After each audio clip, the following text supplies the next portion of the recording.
everybody and welcome back to my channel Alive to Tell a Tale. My name is Sharmishta and today I am back with another video.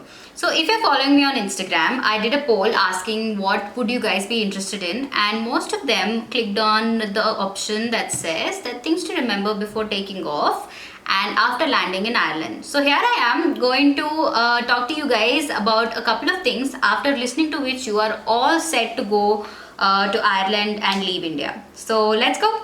So first things first, if your visa is approved and if you've seen your name on the PDF list and if you've received a text message saying, your passport has been couriered, just to be on the safer side, I'd suggest you guys not to celebrate yet, not to spread the word yet. Wait for the envelope to reach your doorstep. It will take anywhere between 2 days to 1 week for these guys to deliver your passport. Once it's in your hand and once you yourself check that there is a Irish visa stamp on your passport, until then I would not suggest you to go ahead and go spreading the word that you're leaving. Receive it in your hand, be sure that you have gotten it, and then go mad. The second thing is booking your flights. So your flights can cost anywhere between roughly somewhere from 45,000 to a lakh, depending on how sooner or later you book your flights. I paid a lakh. Story will come up very soon. I would suggest that you book your flight tickets in prior. Of course, if there's no option, then you have no choice but to book it at the edge of the time like I did. 1 week se pehle tak you will manage to get it anywhere between 40 to 60,000. But after that, if it's like a day in prior or 2 day in prior, then it starts getting a little expensive. And when you're booking, make sure that you're inquiring well about your luggage restrictions, because sometimes certain airlines, if you mention that you're going on a student visa, they'll allow you a little more kgs for free without charging you for that, because they know that you're going on a long term and you cannot be restricted to how much the others who are going on a visit visa are. So make sure that you tell your airlines about it. Next comes accommodation. So if you haven't yet, then I'd suggest that you book your temporary accommodation before you get to Ireland. It's always better to not rely on anything else but your own temporary accommodation booking before you land there. If you guys haven't yet and would need any assistance from my end, then I'll leave an accommodation link in the description below. This link is of Amber Student. Go just add in your university's name and it will show you options in and around. Apart from this, I think you have other options like Airbnb, hotel, which are slightly on the expensive side, or you can also do temporary accommodations where usually when students go come to India for a holiday, they put their properties on rent or their share of the apartment for rent. So you can use that, or you can be a paying guest. There are a lot of options. So, but make sure that you book your temporary accommodation.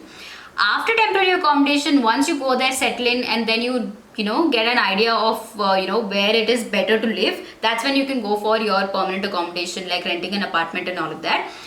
Regarding that, I've made a detailed video. I'm going to leave a screenshot here and a link in the description below. If you've watched it before or not, I would suggest that before taking off, just give it a watch all over again. You never know what new points you might find. So yeah, that's that. The next, make sure that you carry some dollars with you and some euros with you if possible. Dollars, I'd say, because it's universal. Say your layover is in Dubai or London or any other country, dollars is universal. You will be able to buy anything anywhere using dollars, if not any other currency, or if not the local currency of that place. So I'd suggest that any day carry some dollars with you. Now you might say that you have your forex cards, but there could be multiple reasons for which your forex cards might or might not work.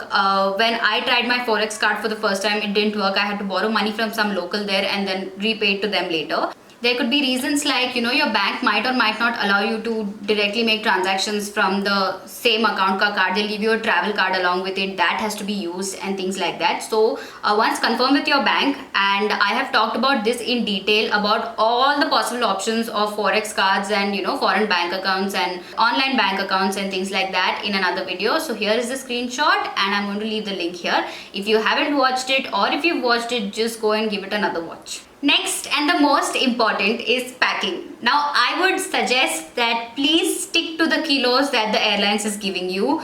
Please don't panic. I would say that it's a waste of money if you're having to pay for extra luggage.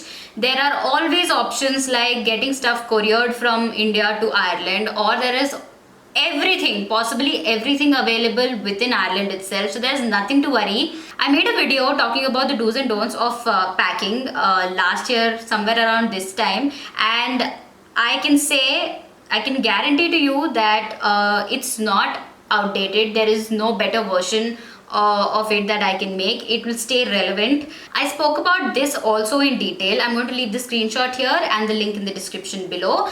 Just pack everything that I listed out and I promise you won't complain. Now, after you land there and settle in your temporary accommodation, make sure that you start working on getting all the important cards done. When I say important cards, it's the bank account, the student card, your university card, your PPS card, your GNIB card, your travel card, and things like that. So I have talked about this also in detail and how a few videos ago. So I'm going to leave the screenshot here and the link in the description. Please go and give it a watch. These 6 essential cards are the ones that you cannot do without and should be done as soon as within 3 months of you landing in Ireland. Now, one more important thing that I would like to address is that a lot of girls ask me on Instagram what to do about sanitary pads, skincare and personal care. Now for sanitary pads, somebody asked me that should I carry for 6 months in one go? No, you don't have to do that. Please carry only for emergency sake, as in maybe say for 1 month, both skincare as well as sanitary pads and personal care. There are very good brands of sanitary pads available in Ireland. You will find both global brands as well as local brands. Say if I'm shopping in Dunn store, then I'll find Dunn store ka sanitary pads along with other brands like Always and what is the other one? Body Foam and brands like this. So I would stick to Always. So if you guys are comfortable with that, use Always. Or there are other options also. So don't worry, don't panic. You'll find everything. Regarding personal care and skincare, I have made a separate video talking about all the avenues where you can go and buy some stuff. Be it, going to physical stores or ordering it from, online stores. So please give that a watch. And I'm sure that after a month, if you want to go and buy anything, any brand on earth, if not physical then online, then those avenues are listed out in this video. So here is the screenshot and the link is in the description.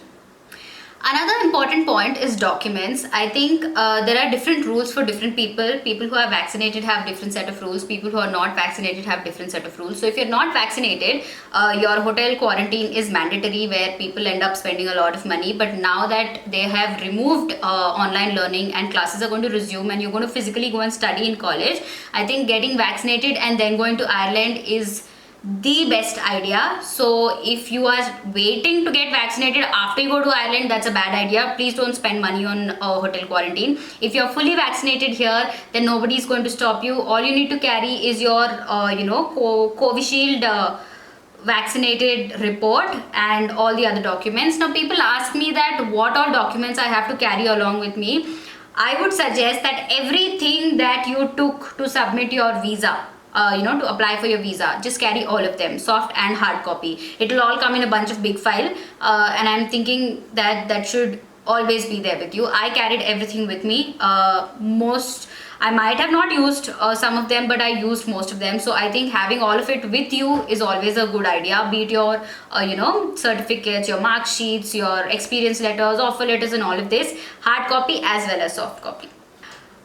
Out of all these, the most important ones that you have to keep in handy, as in your handbag, because you are going to go through immigrations, right? So you have to have your vaccination report with you in hand. Then you will have to have your passport anyways, because the visa stamp is on that. Along with that, your unconditional offer letter that is given to you by your university, and fees letter also. Have a couple of documents, common sense wale documents handy, just so that in case you are questioned at the immigration, you can show it to them immediately. Nobody is going to ask you your 10th ka mark sheet, your 11th and graduation ka mark sheet. So all that you don't need to carry, all that you put it in your bag, but all these handy documents, keep it in your hand.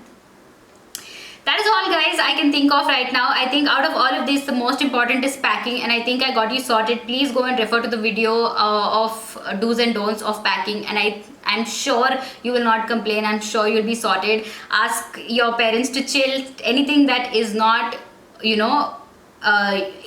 there's anything that you're not being able to take because of luggage restrictions, tell your parents, assure them that it can be parceled. The parcel will take anywhere between 10 to 15 days to be delivered to you. And if that's not, and even if that's not an option, you will find everything in Ireland. It's not the kind of island that people think it is. You'll find everything there. So don't worry. Wish you all the best. People who are taking off by the time this video is out or are going to take off immediately, wish you all the best for your future endeavors. I hope you have a very safe flight. I hope the next 1 year is going to be very, very, very prosperous for you. That is all for today, guys. I will see you in my next video. Until next time, don't forget to like, share and subscribe to Alive to Tell a Tale. Bye.